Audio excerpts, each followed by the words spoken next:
Всем здравствуйте, доброе утро! Сегодня понедельник, а это значит, мы знакомимся с разными уголками нашей республики.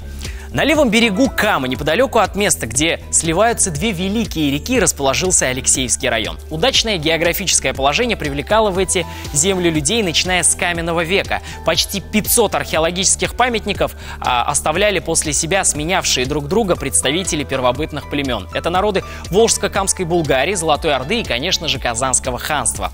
Самый известный из этих памятников – Белярское городище, останки столицы Волжской Булгарии, которую в русских летописях XII века называли Великим городом.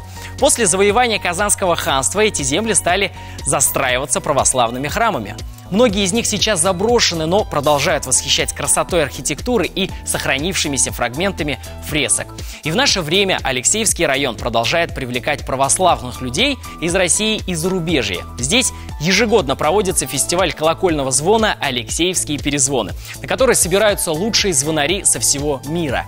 Центр притяжения для них – это Воскресенский храм в селе Алексеевское. Он имеет уникальную звонницу из 12 колоколов, которые рождают удивительное по красоте звучание.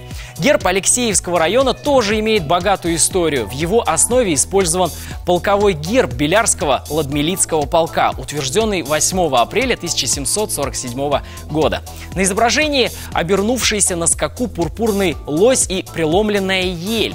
Ну а теперь о погоде. Сегодня и завтра в Алексеевском районе 8 градусов со знаком минус. С каждым последующим днем будет становиться теплее, и к пятнице температура поднимется до минус 4 градусов по Цельсию и продержится в этих значениях все выходные. Всю неделю погода будет довольно облачной с небольшими осадками. А данные предоставлены интернет-порталом Яндекс.Погода. До встречи в следующий понедельник. Грейте себя и своих близких.